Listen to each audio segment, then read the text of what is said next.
Alas Roban, sebuah nama hutan yang konon angker di tanah Jawa. Kemistisan tempat tersebut sudah dikenal, bahkan jauh sebelum adanya kehidupan modern. Lantas, sejarah apakah yang tersimpan di balik hutan angker tersebut? Semuanya akan terjawab dalam kisah Alas Roban kali ini.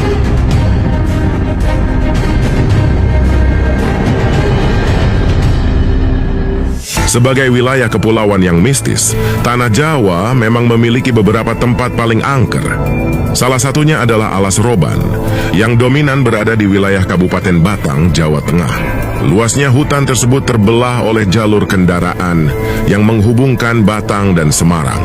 Tanjakan curam, kelokan tajam, dan padatnya kendaraan membuat berita kecelakaan sering terdengar di jalan tersebut. Walhasil, orang-orang kerap menyebut Alas Roban sebagai jalur tengkorak. Jauh sebelum adanya jalan serta serangkaian insiden tersebut, Alas Roban masihlah sebuah tempat yang asri. Pepohonan yang menjulang tinggi kerap ditemukan di sana. Dedaunan rimbunan lebat membuat bagian dalam Alas Roban tidak terpapar sinar matahari. Udaranya yang dingin dan lembab menjadikan Alas Roban sebagai sebuah habitat yang cocok ditinggali hewan buas, bahkan para demit. Konon, demit-demit tersebut kerap menyasarkan, bahkan menculik penduduk di Kesultanan Mataram yang hendak mencari ranting. Ketika dilakukan pencarian, para penduduk hanya menemukan arit yang tergeletak di tanah. Namun jasad sanak saudara mereka tidak ditemukan di Alas Roban. Karena maraknya kejadian tersebut, maka para penduduk mengadu kepada pemimpin mereka kala itu, yaitu Sultan Agung Hanyokrokusumo. Sang Sultan awalnya merasa kebingungan terhadap kondisi serta misteri yang ada di Alas Roban. Setelah merenung cukup lama, Sultan Agung Hanyokrokusumo kemudian terpikirkan satu nama. Dia adalah Bahurksotapa, sang tumenggung yang dikenal sakti dan memiliki ilmu kedikdayaan tinggi. Masalahnya Bahurksotapa jarang menghadap Sultan. Sang Sultan menduga bahwa Bahurkso tengah mengatur siasat pemberontakan. Demi menguji kesetiaan sang tumenggung, maka Sultan Agung Hanyokrokusumo menuliskan sebuah surat. Surat tugas bagi Tumenggung Bahurksotapa untuk menghilangkan segala ancaman yang ada di Alas Roban. Dengan demikian berangkatlah pasukan utusan Sultan untuk mengantarkan surat itu kepada Tumenggung Bahurksotapa. Sang utusan Sultan akhirnya tiba di kediaman Tumenggung Bahurkso. Ketika saling bertemu, sang Tumenggung jelas tidak dapat menyembunyikan ekspresi kepanikannya. Tumenggung Bahurkso merasa khawatir kalau dia pernah melakukan kesalahan terhadap kesultanan. Namun, pikiran Bahurkso kembali tenang ketika utusan Sultan itu menyampaikan maksud kedatangannya. Selamat datang di Katumenggungan Bahurkso, wahai para utusan Sultan. Jika berkenan, ada apa gerangan Andika datang kemari? Bagaimana keadaan Sinuwun Sultan Agung Hanyokrokusumo? Apakah beliau dikaruniai kesehatan yang baik? Sultan Agung Hanyokrokusumo dalam keadaan baik dan sehat, Tumenggung. Sang Sultan penasaran, ada apakah gerangan Tumenggung Bahurkso tidak pernah sowan kepada beliau? Punten dalam sewu kisanak.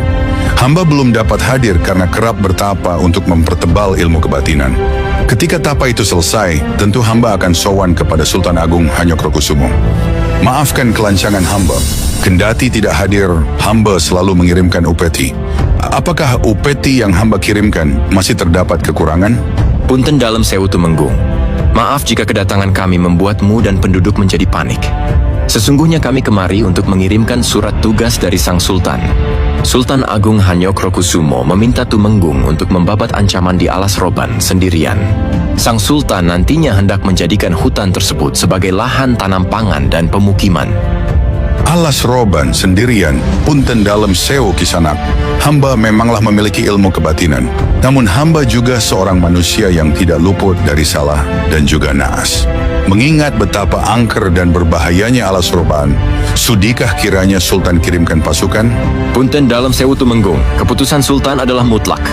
Dengan berat hati, Tumenggung Bahurkso menerima tugas tersebut. Lantas bagaimanakah nasib Tumenggung Bahurkso ketika berada di Alas Roban? Sebelum lanjut, jangan lupa tekan tombol like dan subscribe-nya. Setelah menerima titah Sultan Agung Hanyokrokusumo, semalaman Tumenggung Bahurkso tidak bisa tidur. Di sepertiga malam, sang Tumenggung kemudian bermunajat kepada Yang Maha Kuasa. Setelah melaksanakan hal tersebut, pikiran dan batin Tumenggung Bahurkso akhirnya merasa tenang. Keesokan paginya, Tumenggung Bahurkso berangkat menuju Alas Roban.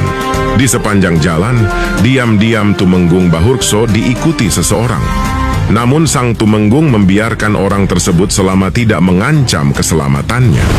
Beliau kemudian masuk sampai ke bagian dalam Alas Roban.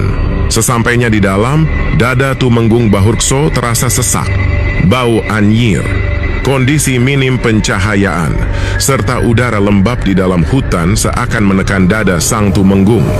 Belum lagi suara-suara bisikan aneh dan tawa yang melengking memekakan telinga sang Tumenggung. Guna menenangkan batinnya, maka Tumenggung Bahurkso mencari tempat luas yang tidak terdapat semak belukar. Beliau kemudian mendekati sebuah pohon besar. Pohon itu dipilih sebagai tempat bersemedi dengan posisi bergelantungan seperti kalong. Semua indera sang Tumenggung tertutup dalam posisi itu. Tumenggung Bahurkso hanya melihat, mendengar, merasakan, bahkan mencium menggunakan sukma dan mata batinnya. Terkejutnya Bahurkso ketika melihat hampir seluruh sudut Alas Roban dihuni demit-demit menyeramkan. Tiba-tiba, sukma Tumenggung Bahurkso seperti ditarik kembali ke dalam raganya.